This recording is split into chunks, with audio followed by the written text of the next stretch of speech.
Hola, ¿cómo están? Mi nombre es María Carolina Rojas Duarte, estudiante de la Facultad de Ingeniería Civil de la Santo Tomás. Hoy en día hay un tema muy interesante sobre paradigmas según Kuhn, el paradigma sobre la ciencia normal y quisiera el día de hoy hablarles sobre eso con mi compañero. Hola, Caro, mi nombre es Carlos Correa y los voy a acompañar. ¿Qué mejor espacio como este para poder intercambiar ideas y socializar lo que nosotros dos pensamos y relacionarlo con nuestra carrera civil? Entonces, iniciando para dar un breve resumen sobre, según lo que yo tengo entendido, Thomas Kuhn intenta mejorar y corregir el pensamiento de Karl Popper, a tal manera de que él hablaba de la falsación como un método para llegar al avance de la ciencia. Pero para él la ciencia avanzaba no afirmando cosas verdaderas, sino rechazando cosas falsas. Pero quisiera saber si tú, Carlos, estás de acuerdo con el pensamiento que él plantea o consideras que eso es algo serio. Caro, yo estoy de acuerdo eh, con Kuhn, ya que la teoría de los paradigmas considero que es una teoría general con un sistema de principios, de creencias, valores y premisas que determinan un campo particular con su amplio marco teórico. Por eso es que Kuhn llamaba a un paradigma un esquema conceptual, ya que este sistema permite suponer conceptos básicos y claves y además estudiar técnicas válidas para la búsqueda de respuestas. Y ahora bien, Caro, ya tienes un poco más claro mi pensamiento sobre el concepto del paradigma según el pensamiento de Kuhn, pero dime, ¿qué crees tú que ocurrió en esa época con los periodos de ciencia normal?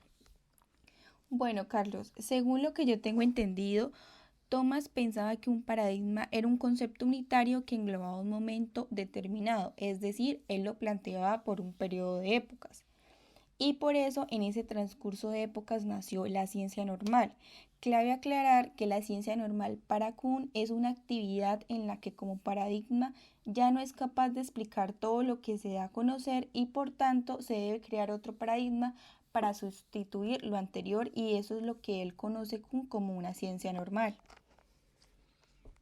Ok, Caro, entiendo los conceptos de ciencia normal y anomalía que nacen en esa época donde se plantea la ciencia normal. ¿Tú crees que se puede decir sobre eso? Bueno, iniciando con la revolución científica, él planteaba que la revolución científica es esa explicación que se le da a los nuevos conceptos del paradigma anterior y que llega a sustituirlo.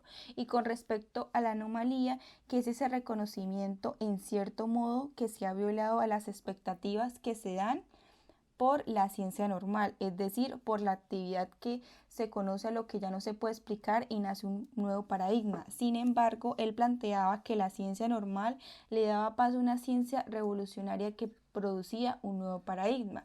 Para dar un concepto y que podamos entender mucho mejor la revolución científica, podemos utilizar de ejemplo el tema pasado que veíamos en la clase de epistemología, que es la revolución copernicana. Entonces, esa revolución copernicana se inició en el siglo XVI con Nicolás Copérnico y continuó con Galileo Galilei. Eso es como lo que se conoce como la ciencia normal. Y ese paso marcó la teoría geocéntrica de la teoría heligocéntrica. Eso quiere decir que se dejó de afirmar que la Tierra era el centro del sistema solar y se comprendió que el Sol era el centro y la Tierra el sistema. Ok, Caro, entonces ahora, según lo que he comprendido con este intercambio de ideas que hemos podido tener, al aplicarlo en nuestra carrera, un primer ejemplo de paradigma de la ingeniería civil sería el maestro de construcción. Ahora, hasta finales del siglo XVIII no existía esa profesión como hoy, sino era intuitivamente con base al ensayo y al error, a manera de artesanos, como lo hacían. Pero tú de casualidad conoces algún otro paradigma de la ingeniería? Según lo que yo tengo entendido y según lo que he comprendido del concepto del paradigma, considero que otro paradigma en la ingeniería civil es la ingeniería civil como un arte, y eso se provocó debido a las exigencias de la revolución industrial y pues gracias a la aparición de las primeras escuelas de ingeniería en Francia. Entonces por eso se perfiló la ingeniería civil como un arte.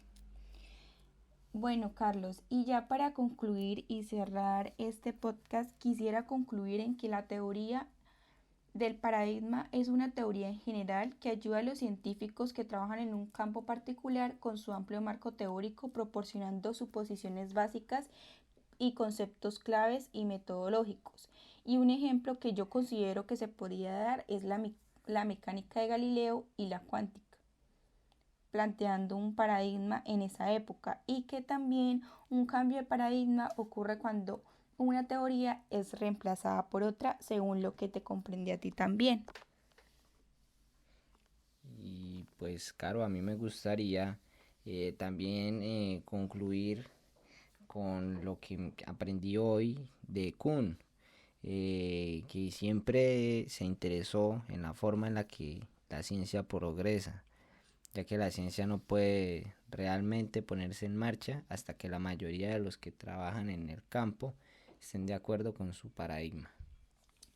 Bueno, Carlos, entonces creo que este intercambio de ideas fue muy grato para los dos, ya que nos permitió pues construir un concepto mucho mejor del pensamiento de Kuhn, y para mí fue muy grato tenerte el día de hoy aquí.